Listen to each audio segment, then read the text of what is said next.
morning, good afternoon, good evening, and good night from all corners of the globe. I am your host, Michael Swigert, here on the New Human Project podcast. For the 5th episode, we will be speaking with Dylan Smith. Dylan is a historian and expert Eastern Woodland Native craftsman. Dylan specializes in Native American material culture of the 18th century North American tribes. Stay tuned as we discuss and learn about the complex and colorful culture of Eastern Woodland tribes here on the New Human Project podcast.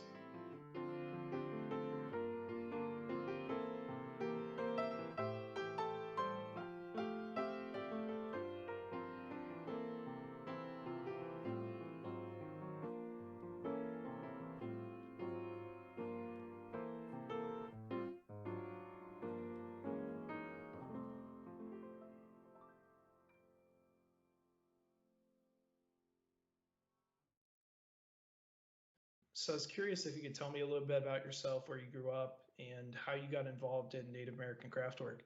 So I grew up in Maine mostly, southern Maine, around the Portland area.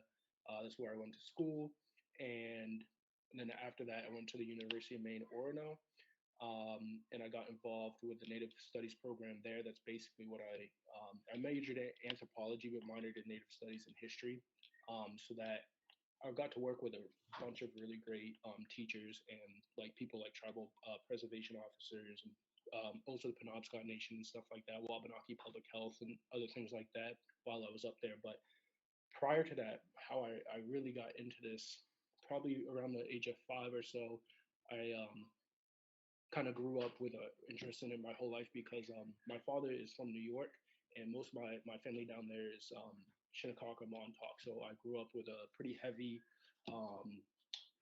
native influence in my life. I would say, my family lives on the reservation and stuff like that. So, I go to the reservation pretty quickly. And then from there, I had other, native people in my life and stuff like that. And as I got older and started traveling, I started meeting more and becoming connected with more communities and stuff like that. So I would say that's really how I got my start, was just through my interest in my family and stuff like that. I see. I assume you're speaking about a reservation up near Maine. Is that where it says? In Long Island, New York. Oh, okay. Okay, I see. But you're originally from Maine and you grew up there. I see. Okay. So you mentioned you have a tribal affiliation with the Shinnecock tribe. Did I say that correctly? And is there anything, do you have sort of a brief history you can give of the tribe, or the location that they are, where they come from, and anything that makes them unique in particular? Yeah, I mean, the Shinnecock are located on Long Island, in the present day town of Southampton. Um, it's towards the east end of Long Island. It's one of the probably the larger tribes out in Long Island, and they're mostly known for wampum making and stuff like that, even modern days. But historically, that's where a lot of the wampum is being made, as well as the other coastal New England and lower New York tribes and stuff. And then that's being traded into the interior and up into the north and stuff like that. So a lot of the Haudenosaunee and other people like that are getting their wampum from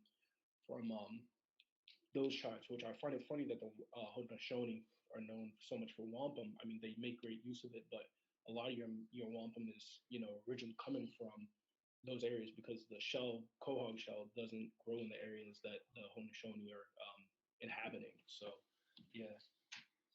I see. That's very unique. I know.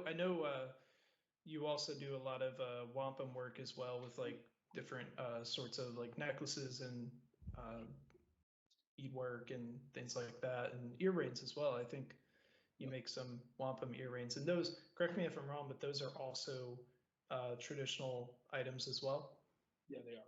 Yeah. So your name, as I know it, is Dylan Smith, but you have a native name as well, correct?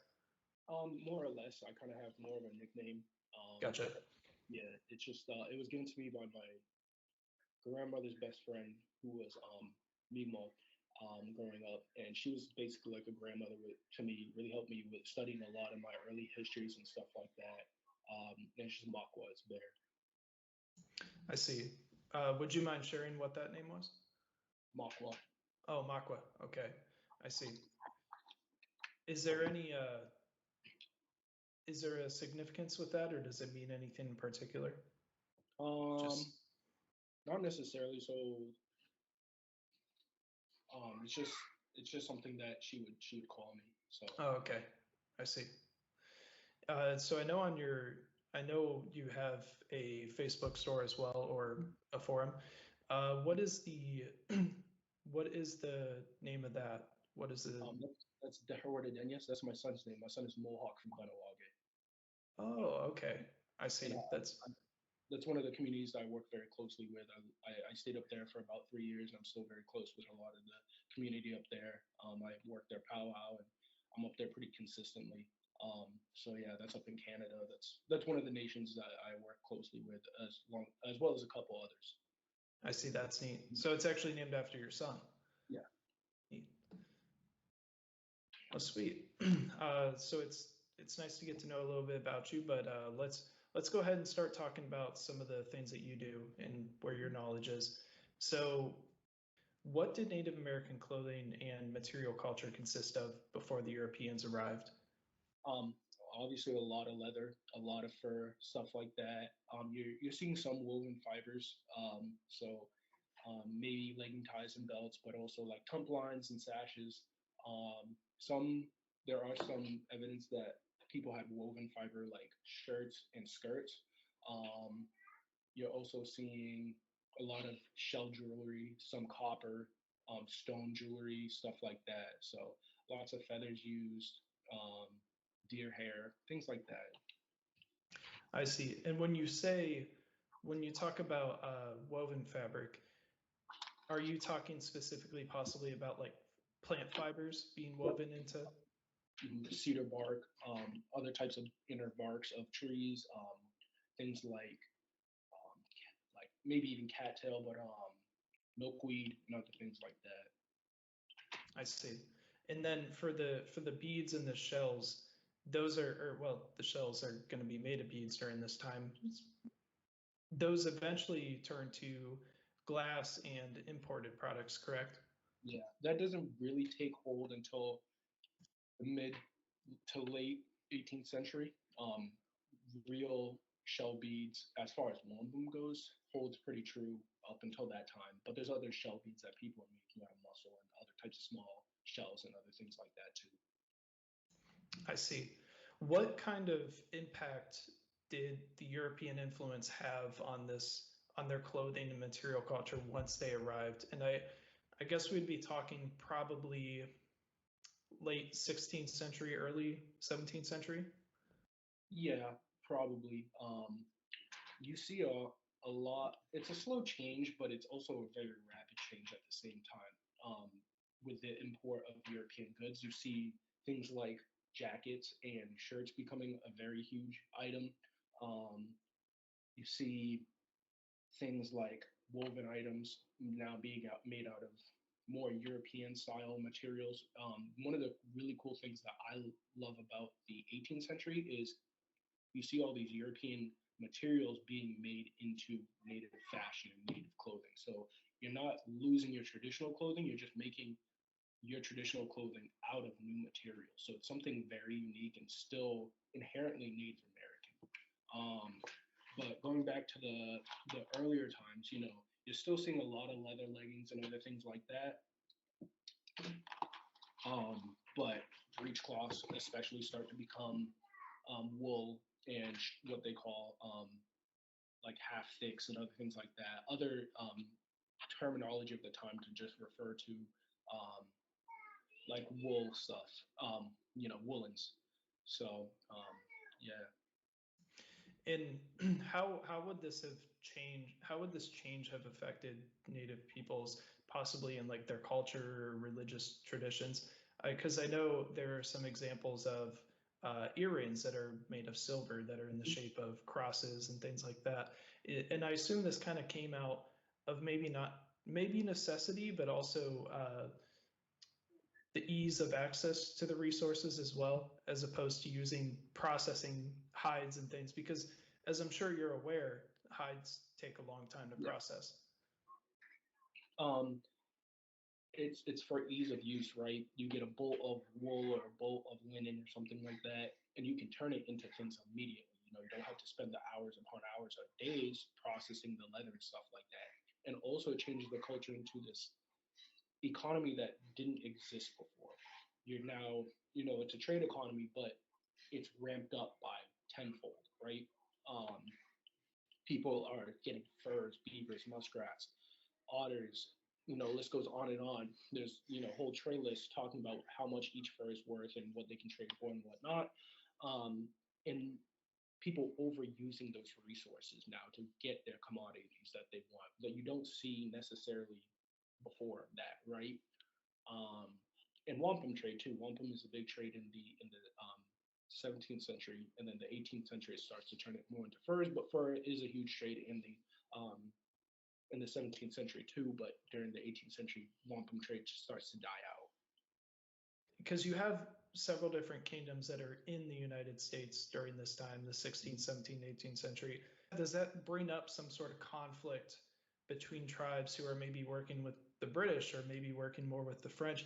Like, how does that affect that relationship as well? Absolutely. I mean, you see these different nations vying for power and control of the trade. They want everyone to go through them or, to kind of subjugate and have rule over these other nations so that they can access their areas for getting more commodities or better trade opportunities. Having them pay them either like ransoms or like installment payments, taxes, essentially, that so they could get those items and trade them as well. But you also see, native peoples, native tribes have traditional enemies, right? And these European powers come in and almost play them against each other even more, or makes one necessarily has maybe not stronger, but has more access to better trade items. So they're able to exert their power over their enemies that don't have the same access to the trade items and stuff like that. So you see all of these wars and all of these conflicts coming really at the hands of or influence of Europeans, either on purpose or not on purpose. So I see. And conflicts, there were many, I assume. At least I know of a few in the 18th century, but I'm assuming there was conflicts from the time of the arrival of Europeans. Correct me if I'm wrong. yeah. So, given that there's this new sort of trade going on, and it's kind of the discovery of the New World, although it's existed for the same amount of time that the European continent has existed. What was the European perspective of Native culture, and particularly dress and customs? I mean, there are your outliers that look at Native people as more human, and see the good they can take away from Native culture. But over and over again, when you read the firsthand documents, they're talking about, they're savages, they're not of God, they're scantily dressed by European standards, and they're lesser than. So I see. And the do we have any accounts of the native perspective of European culture and just at the time? Was there any sort of thing, any sort of way that the native people, any sort of resources or sources that exist that have your Native American commentation on that? there's definitely a lot less. What I can pull out of my memory would be that they're hairy. They dress weird. They're clad in armor and have Yeah, guns and stuff like that, as well as their dress is very weird to a culture that hasn't seen this dress before, right? And a culture where most people are plucking out a lot of their body hair as well. Seeing people with full beards and stuff like that is a little bit more on the rare side. Not saying that Native people don't have facial hair. There are depictions of Native people having facial hair, but it's typically not as much as their European counterparts. yeah, that makes sense. I believe I remember reading a source, a European source, that described Native Americans as almost Mediterranean, Mm-hmm. but without the same amount of body hair. And that's particularly common amongst Eastern Woodland tribes, correct? The removal of body hair by physically plucking it out. And there's a lot of unique hairstyles that come along with that too. How does native clothing and dress appear different between seasons? Obviously, for different seasons, you're going to be wearing a lot of clothing, right? So I worked at Plymouth Plantation, now Plymouth Patuxent Museums, and we'd be outside as a native interpreter, or working in the village and so on and so forth, um, dressed, for the season, right? During the summertime where it's 90 degrees and it's sunny and whatever, you're probably just running around in a breechcloth. If I was gonna go in the woods, walk through some thorns and stuff like that, I might throw on my leggings and moccasins. But your body gets pretty used to walking over that stuff too.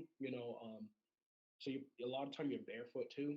Um, just because moccasins do wear out pretty quickly on things like sand, gravel, and other things like that. So not that people wouldn't wear them, but you don't necessarily need them all the time.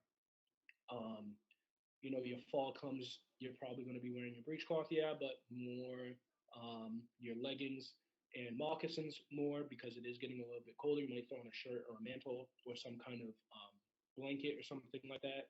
Obviously, winter you're layering up leggings, moccasins, shirt, mantle, blankets, things of that nature. Maybe even skirts to protect around your, or skirts and aprons to protect around your upper thighs and things like that. And then it kind of goes back to the same thing for spring, and then summer again. So Yeah, so just to clarify for people who maybe aren't as familiar with this sort of dress, at least in Eastern Woodland tribes, they don't necessarily wear pants, correct? It's breechclout and leggings, but more often than not, it could just actually be just a breechclout. What is a breechclout? How would you describe what that piece of clothing is like? it's just a piece of leather or some kind of trade material, usually wool, that goes between your legs, and one side hangs over a belt and covers the front, and one side hangs over the back and covers the back. One of the biggest things for the Eastern Woodlands one, compared to like maybe say the Plains one that people might be a little bit more versed in, is they tend to be shorter. They're not like super short, but they're not hanging down all the way to your knees and stuff like that. Your leggings tend to be a lot tighter. A lot of our depictions show essentially skin tight leggings or very close to it, just enough that you can slip them on and off.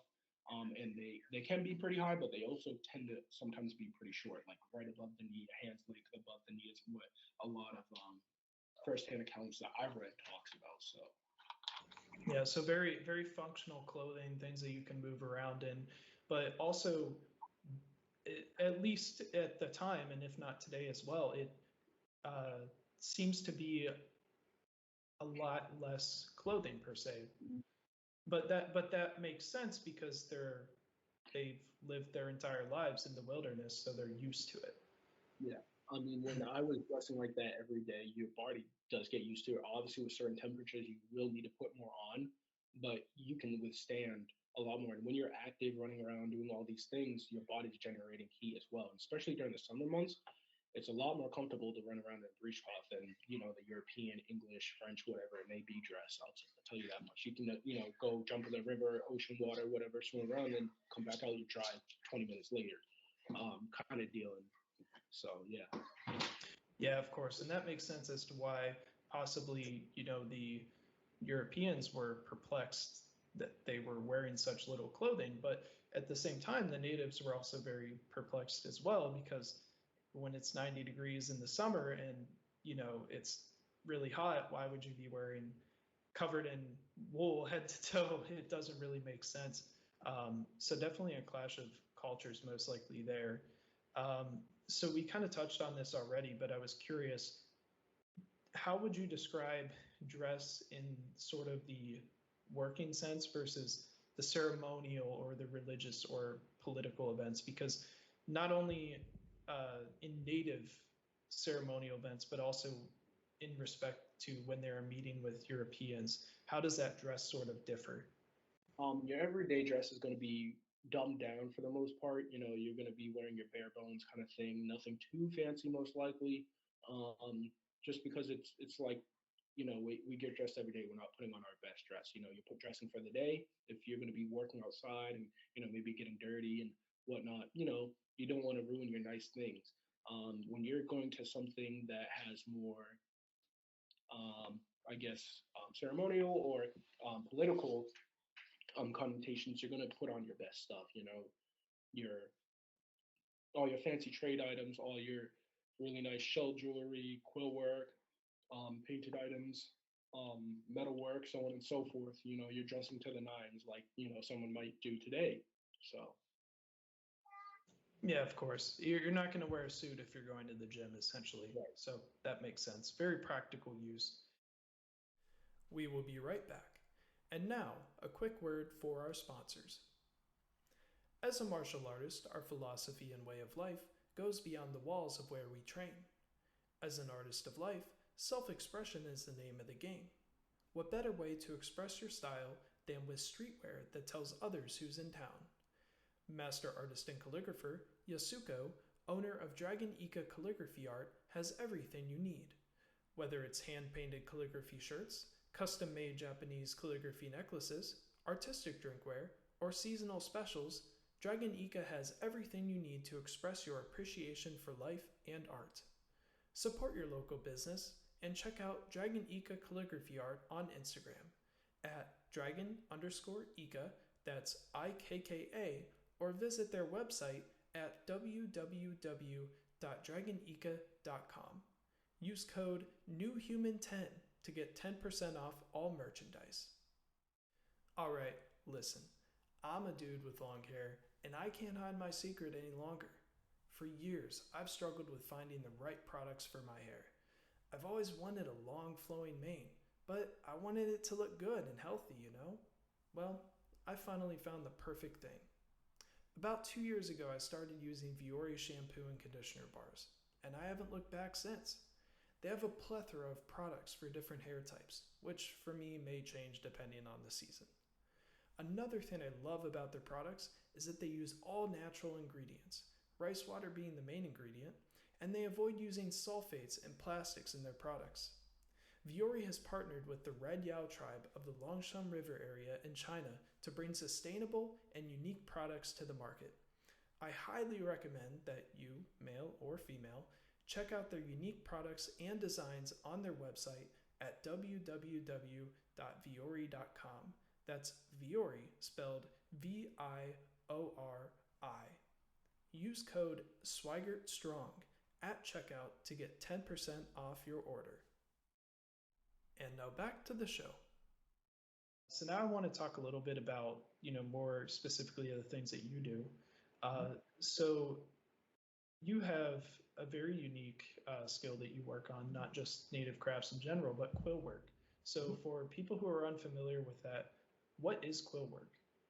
Quill work is essentially just taking porcupine quills and using them, different sewing methods to essentially decorate and create different patterns on different materials. You're doing it mostly on brain tan leather, but you can do it on knife sheaths, you can do it on moccasins, you can do it on pouches, bags. The list goes on and on and on of all the different types of quilt things that people are having during the time period historically as well. And it's really cool because it's one of those crafts that are uniquely native, right? This isn't developed really anywhere else other than the North America. Yeah, and correct me if I'm wrong, but it's a skill to have. It's not particularly easy to do that. It's definitely not. I know a lot of people that have tried and say it's too frustrating and have given up on it. I've taught a lot of people how to do it as well. It definitely takes a lot of commitment and a lot of time, a lot of practice. I probably spent my whole first year doing it every day for at least a couple hours to really get to a point where like I could start making stuff and it looked good. Yeah, of course. So really using those resources to your benefit and making some unique creations with them because they are colored as well, correct? Like they are dyed different colors to create different patterns and things like that. This is the Herwin Yes. So Is there any sort of cultural significance at quill work in Eastern Woodland Native tribes, and particularly in your tribe as well? Is there any sort of connection, or does it mean anything in particular? A lot of different tribes have specific. If you study the quill work, you can almost tell what tribe that quill work is coming from. There's a few that could go either way, but there are specific aspects of quill work that you see throughout like different tribes and stuff like that. So, especially in the 18th century, when the boom of quill work comes, um, earlier quill work is a lot more dumbed down and stuff like that. But with the introduction of metal needles, it can go a lot quicker and you can do a lot more different techniques and stuff like that as well. So um, you see this big boom in the 18th century of quill work, and those specific styles and things like that really taking hold. That's very unique. So you can actually look at a knife sheath or a pair of moccasins, and for the most part, by looking at the patterns, depending on the time period, you can kind of figure out what tribe it may actually be affiliated with. Yeah, definitely. That's unique. And so I guess as best as you could, how could you describe the process of making a quill work piece from scratch? Starting with sort of the bare basics of the leather.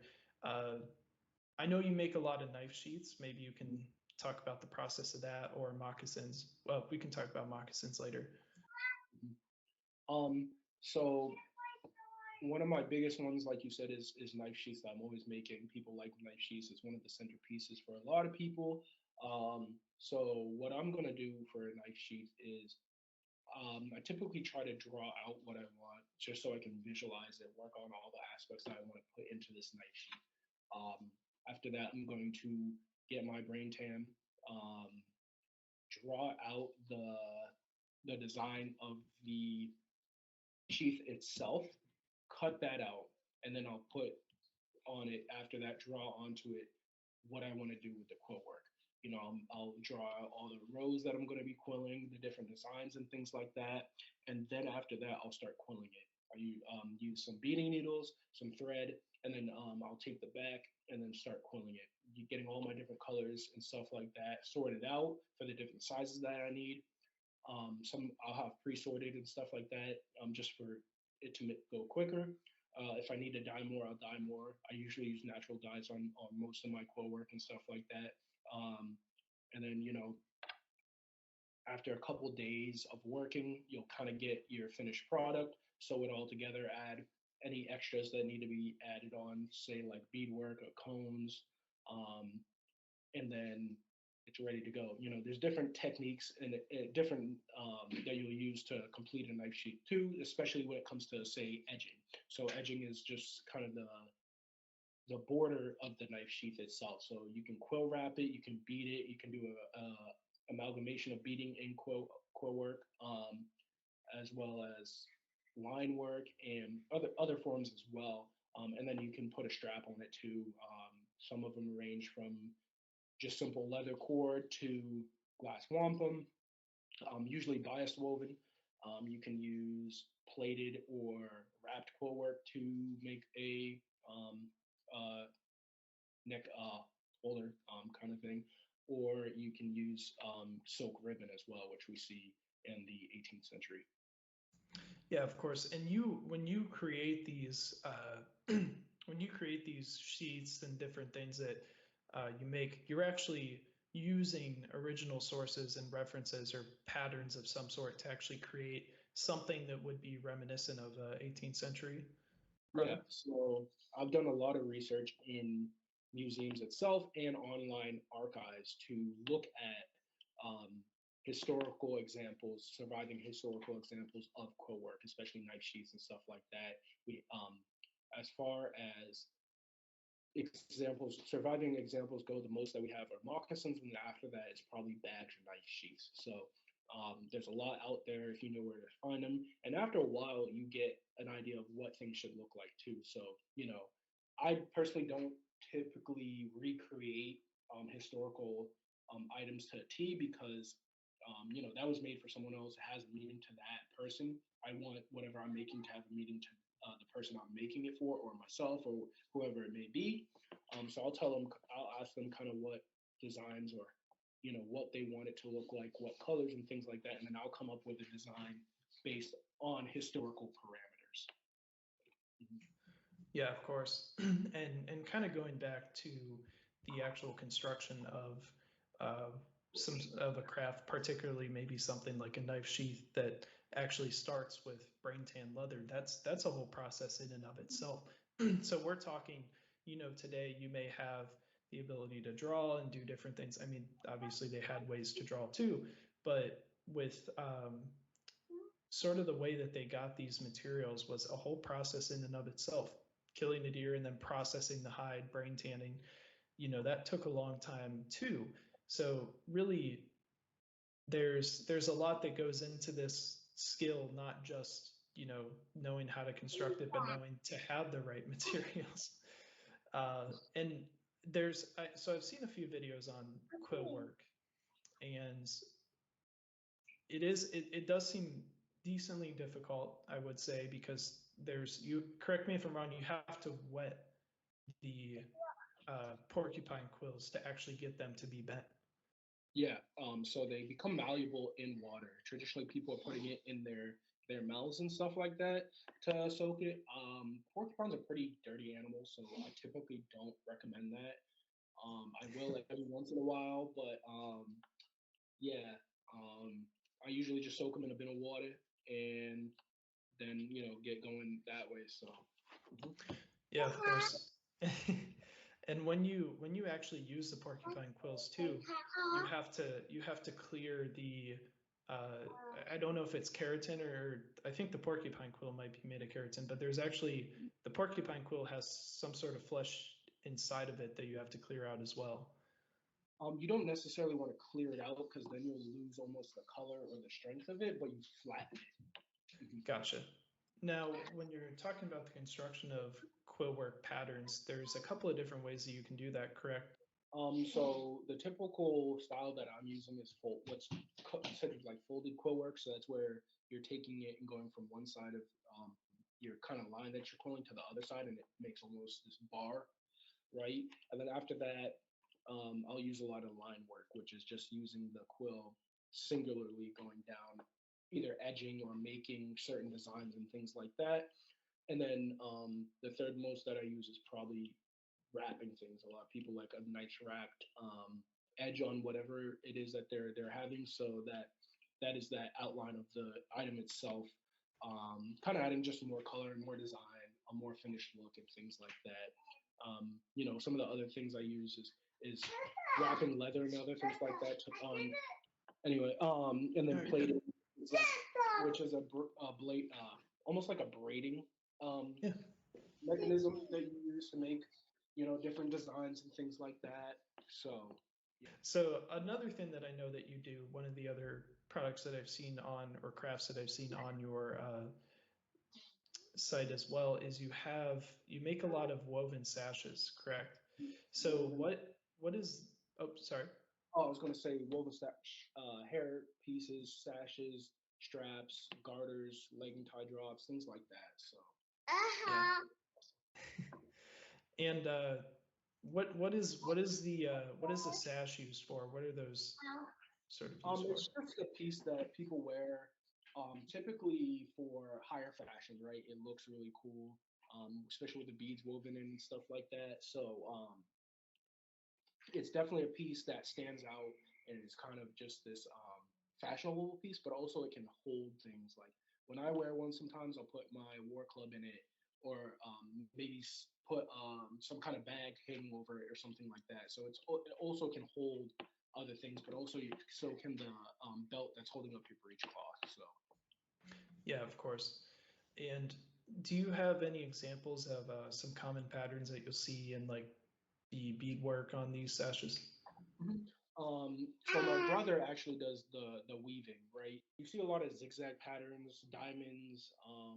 Some things have like circles, and other things like that. But the style of weaving is called oblique weaving, right? And it's another weave that is an art form that is specifically native to America, especially the Eastern Woodlands, southeastern regions, stuff like that. So yeah, it again takes a big leap in the 18th century, especially the mid 18th century and later, early 19th century as well. But yeah, that's essentially what you're seeing for like oblique woven items and things like that. Yeah, of course. I've heard it referred to as finger weaving. Is that correct? Finger weaving would typically refer to a different style of weaving, Gotcha. but it is done with your fingers and it's not done with a loom or anything like that. Gotcha. I see. That makes it sense as to why maybe it has been misnomered to that. So, but I assume that that's a very difficult skill in and of itself to be able to weave things, but with your hands, and that takes probably a long time as well, I'm assuming. Yeah, like a sash, you're probably looking at about a month's worth of work for the most part. Obviously, smaller things obviously take less time, but it is a pretty time consuming and again another art form that is a hard kind of art form to master and learn. Earlier, you mentioned moccasins, and that most of the time they would have been barefoot. But what is unique about Eastern woodland moccasins? Because I, they're not the same as the moccasins that exist in sort of the Western United States. What's unique about those? Typically over in the Eastern Woodlands, you're looking at pucker toe moccasins or center seam moccasins. The really cool thing about moccasins is, again, just based on the style and the way that the moccasins are made, you can tell where those moccasins are coming from, different cultural regions and things like that. But on top of that, you also have a variation of moccasins. Like you have your center seam and your pucker toe, but you also have winter moccasins, these boot moccasins that have these higher kind of parts to them that might wrap around your calf or your shin area and stuff like that and tied up as well. And then there's a winter style that has a vamp sewn into it as well. But you also see these parka toe moccasins that have these high boot-like styles that don't wrap around too. So there are different variations throughout time that you see of these moccasins.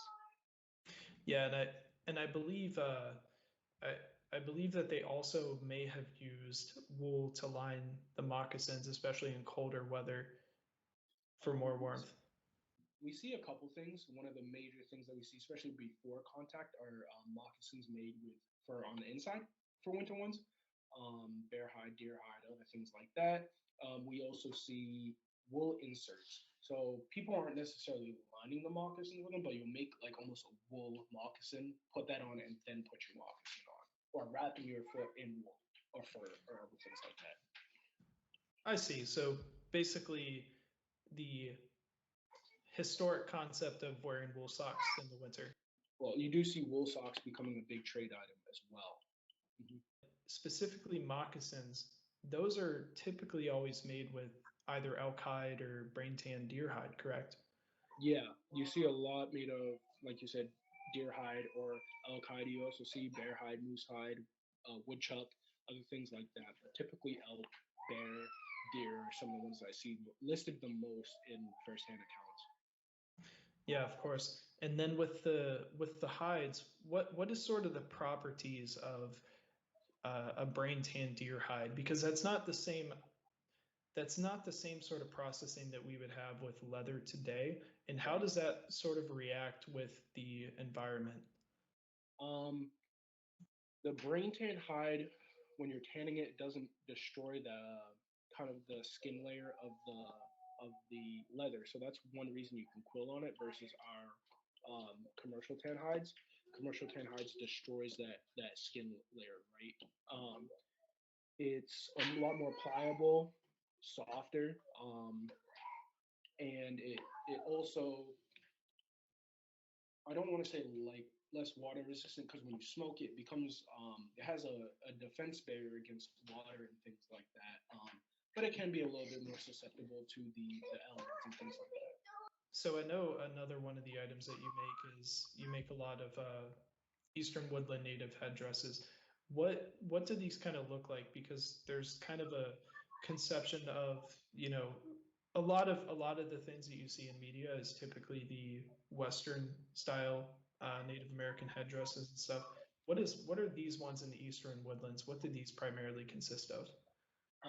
You see a lot of essentially quill bands, quill wrap bands, and things like that, as well as like folded quill work on the brown, stuff like that. But your typical ones are either implated as well, or a lot of come from like a Haudenosaunee background. You see a quill wrap tube on it, um, and it holds some feathers or decorations, ivory beak, woodpecker, scalps and heads, beaks on it, as well as, like I said, there's some that have these quill wrapped slats, either birch bark, ash, rawhide, and they're either go around the front or on the sides of it in multiple layers or one layer, as well as plated, maybe a couple inches thick. And they look very different than your plains headdresses that most people are thinking of, right? Yeah, of course. And that's why I wanted to bring that up because I know they're very, very different than those. And the other thing I was curious about too is are there any sort of items or crafts that are more particular to one gender or the other? And is there any sort of crafting that is particular to a gender as well? Yeah, for the most part, a lot of the stuff that I make typically would have been done by women, actually. So weaving, quill work, things like that typically are done by women historically. Nowadays, it's anyone's game, but not that men probably didn't know how to do these things, but most of your stuff, a lot of your really elaborate stuff is done by women. They're around the villages, around the homes more and stuff like that. While the men are out clearing fields and hunting, trapping, and other things like that. So they have a little bit more time where they're maybe sitting around working on things and not out going moving around. Maybe you're cooking a meal, you're waiting for that meal to be done, and you're working on that things then, or at the end of the night around the fire and things like that. So yeah, a lot of the really intricate stuff that you see nowadays tends to be more women's work historically, making moccasins and clothing and other things like that. So, what kind of challenges have you faced in trying to preserve these techniques and the crafting that you do? Because it's very unique. Um, I think one of the biggest challenges is getting people to move away from kind of the modern regalia that people are wearing and stuff like that. Um, a lot of people like the old stuff, but don't have enough knowledge or research in that background to kind of understand how things are done or why things are done, or how things should look, right? Um, I find that to be a pretty big challenge sometimes, as well as just these are things that you know you have to put a lot of time and research into.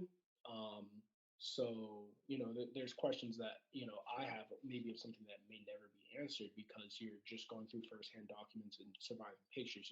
We only get such a small glimpse of what things are, how they're used, and you know if you could go back in time and see these things and ask these questions and things like that, we would have a more um, a fuller picture, I guess, of what certain things were and kind of our assumptions on how they're used and other things like that.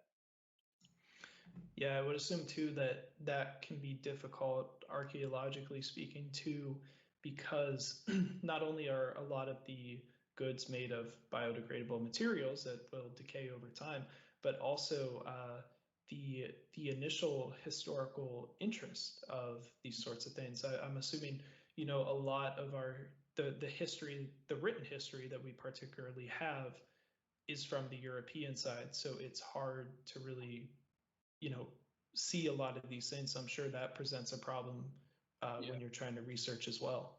definitely. Like you said, a lot of it's from a European standard, but also a lot of the things that we have for surviving examples are not your everyday things, right? Um, we know what people are wearing for the most part every day, but how prevalent some of these things are, or um, even sometimes how things were made, or even people aren't writing things that in their for their time period and their experiences are kind of just general everyday things that maybe anyone in that situation would know. But nowadays, where we're in this modern time period, we don't know that. We don't see it because it's not, a part of our everyday life anymore. So How do you continue to spread your knowledge of these techniques in the culture? I personally work with a lot of different nations and things like that, um, doing a lot of different classes to teach the things and skills that I know.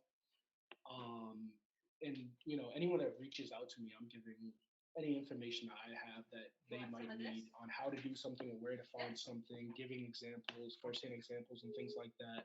Um, I work very closely with my son's community and the community next to him, Ogwuzasne Mohawk.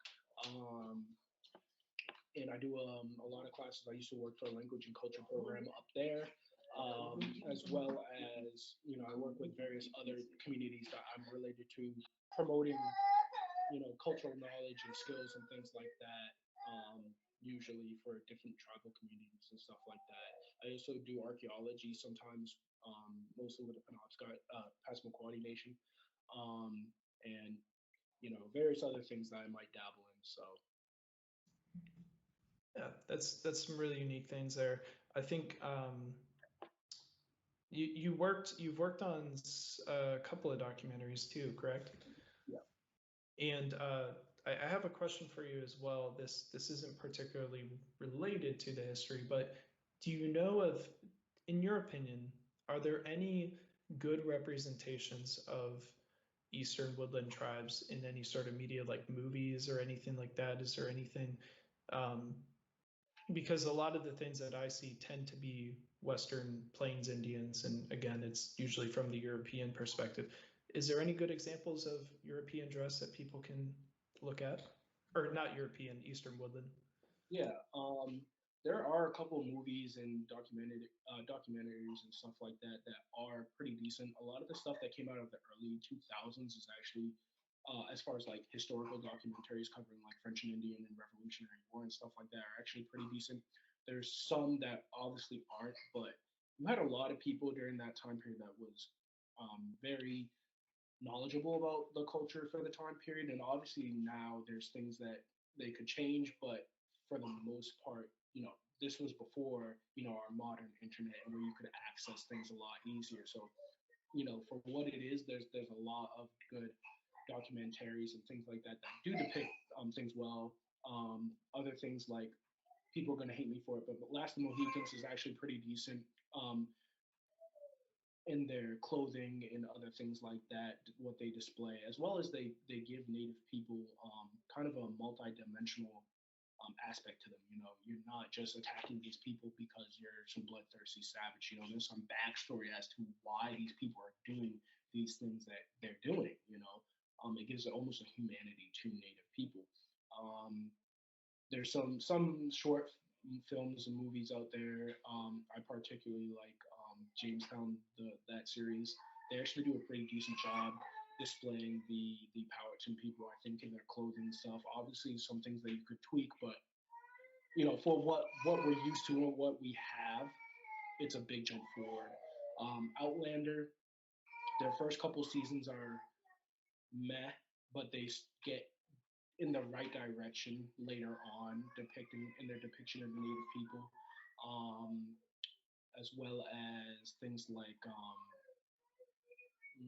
the New World, but it's like a Pocahontas story. They're actually their clothing and depictions and stuff like that of the Powhatan down there are actually pretty decent too. So Yeah, I actually I've seen clips of the New World, and I recently watched Last of the Mohicans. Well, I watched it this past year, and I was a little concerned going into it because I've heard a lot of different things about it, but at least to my knowledge of what I know historically speaking, I thought it was actually a decent representation of uh, the native clothing. And like you said, I do like the more complex interactions that they showed with the natives and the French and how they interacted with the English and French. I thought was pretty unique. I know it's definitely not a perfect film, but that's good to hear. I was a little worried that uh, maybe what I was thinking was along those lines, but that's good to hear. So what would you say is the most rewarding part of the work that you do? Um, I just love working with the different communities that I have connections with. You know, a lot of these communities I have family in or people that like I consider family. So, you know, being able to help these communities and people kind of bring back some of these things is super rewarding to me. Seeing communities, you know, and people I know take these things and run with them and start doing these things. You know, if I always say like I never started co-working or making things for any monetary gain or any like personal gain or anything like that. I started doing it for myself and you know for my family members and friends and stuff like that. And you know, if the all the people I know are able to do this, that's perfectly fine with me. You know, it's not my territory, it's not my skill. You know, I just happen to learn it. Um, so I love seeing other people being able to do these things and bring these things back and start movements in their communities and waves of you know kind of things in their communities that people start want to start researching these things and bringing these things back, wearing them, making them, whatever it may be. So yeah, I think that's the most rewarding thing, and really all the experiences that I get through it. You know, meeting new people, working with new people, and creating connections and things like that. Definitely. Yeah, it's definitely something uniquely native that you can't take away, or there's nothing else like it that exists. And I'm curious. You said there's you're really excited to get people involved in these sorts of things. Over the course of your life, have you seen a any sort of revival in sort of native culture and customs coming back? I know there were people on my, for example, on my son's reservation that were into this before, but I noticed that it kind of died out as those people got older, and then now with a younger generation, I see a lot of these things starting to come back. You know, working with you know a lot of the teenagers and young adults and stuff like that in that community, you know, I've seen a huge interest kind of come back and people wanting to start switching their regalia and their ceremonial clothing and stuff like that to more of the older style stuff, and people wanting to learn about the older style and how to do these things and such. And it's something that never you know fully died out, but you see this huge resurgence in it, and even in other communities, you know, like for example, Pequot, Wampanoag, Narragansett, Shinnecock, things like that, you know, kind of in more my neck of the woods. Not necessarily 18th century dress, but 17th century dress, where you know a bulk of their history is at and stuff. And you know, also my son, you know, he loves to do a lot of the stuff that I do. He loves helping me with hides and you know all the crafts that I do and stuff like that. So you know, just seeing even my own son like pick up a lot of the stuff that I do, even though you know he's so young, is really nice to see. Yeah, that's really awesome. I'm curious, how many people uh, are on the Shinnecook Reservation? Is that a conglomeration of a couple of different tribes, or is it just the It's just Shinnecook? Shinnecock. There's about five Shinnecock. last Five. time there. Mhm. How many? Sorry, 500. 500. Okay. Mhm. And is there more spread across the country? Definitely. There's people that definitely have Shinnecock ancestry to other tribes. For example, Shinnecock is really closely related to like Pequot. So I know a lot of Pequots that have some Shinnecock ancestry. There's also other people like the Brotherton Indians and stuff like that.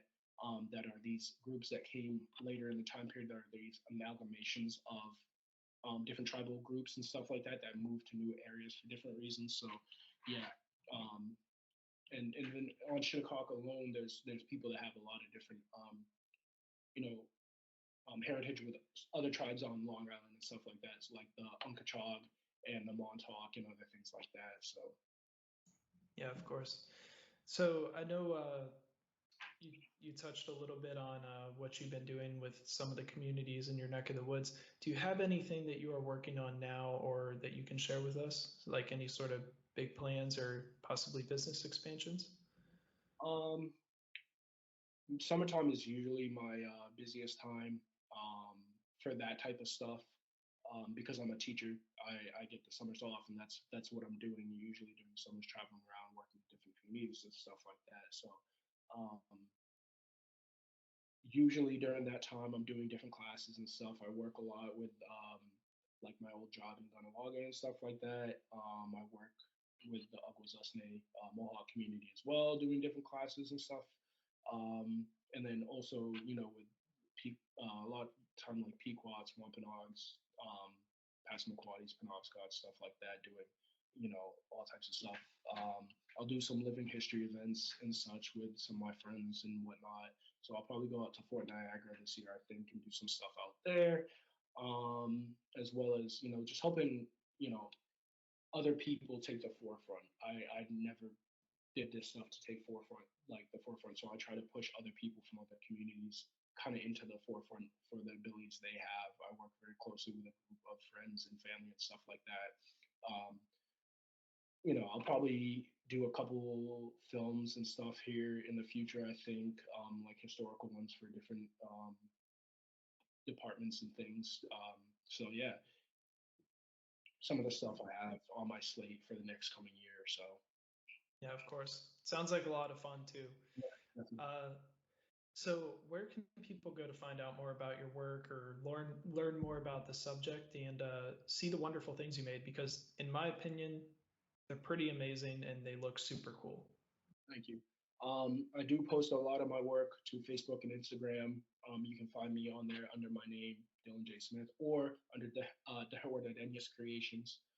That's TEHAWERATENIES Creations, Mohawk word, so hard for most people to spell. But on top of that, if you want to do your own research, nothing beats getting firsthand accounts and research, right? There's a lot of online digital archives, so things like the McCourt, the Musée Quai Branly in France, the British Museum, um, the Canadian History Museum are some of the top ones that I usually go to for firsthand images of stuff, as well as the National Museum of Ireland has some good stuff. There's a couple in Germany and Russia that have some good stuff as well. But also, like I said, firsthand accounts. You can look up a lot of firsthand accounts. I like the Jesuit relations a lot because those are people specifically living with the native tribes and they don't have, I find, as much of a biased opinion on things. They're really just observing, what life is like and such. But one of my favorite books is Their Bearing is Noble and Proud. There's 2 volumes of it. It's out of print now, but you can still get your hand on it through certain people, and it's just a compilation of firsthand accounts of dress and kind of style and trade lists of the 18th century. There's another one called They Give the Scalp Low. And that's an amalgamation of just firsthand accounts of all types of different stuff, battle tactics, dress, cultural norms, cultural standards, things like that. Really anything you can think of, there's a book that covers that. So yeah, those are some of my favorites and go-tos and easily digestible. You don't have to do a lot of reading to get these small bits of information. School is another one. A lot of captive narratives give you a lot of good detail and information as well as the journals of explorers and other things.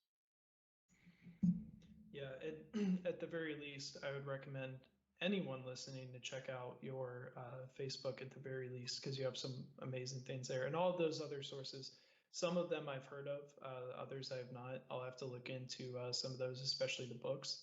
But okay, before we go, I need to figure out how to say the name though of your Facebook page. Can you say that again? They Day. where They Ra, wear. They wear. then, yes. One more time. Ha, where, ra, then, yes. They wear the. Yes. The Here, I'm going to mute myself because I think I'm cutting you out. the R sound in Mohawk, depending on what community you're from, makes a L or like a RL sound. So the dialect I speak is Ganawage, so it's a R sound.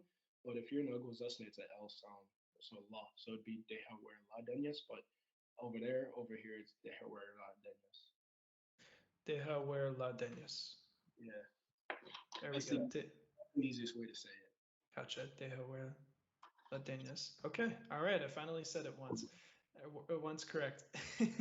Well, Dylan, it's been wonderful getting to speak with you today, and I'm a huge fan of a lot of the work that you do. Just really amazing things that you're putting out, and I appreciate you taking the time to speak with me today. And I really enjoy getting to. I'm a huge fan of history, but I also like looking at the more niche parts of history and the things that are less explored.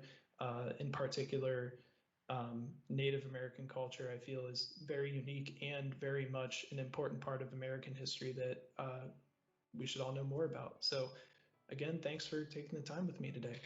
Of course. Thank you for the opportunity.